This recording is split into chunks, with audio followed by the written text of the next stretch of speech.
ঘটনাটি ঘটে আমার স্বামীর সাথে। আমি প্রায় প্রায় ঝগড়া করে আমার বাপের বাড়িতে চলে যেতাম, আর স্বামী পুরো ফ্ল্যাটে একাই থাকতো।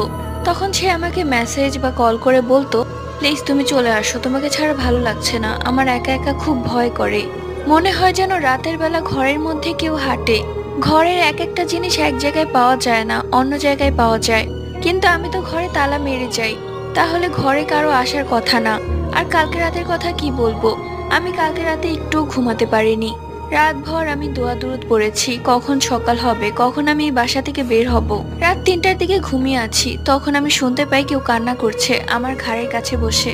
হঠাৎই আমার ঘুম ভেঙে যায়, আমি তাকিয়ে দেখি তুমি।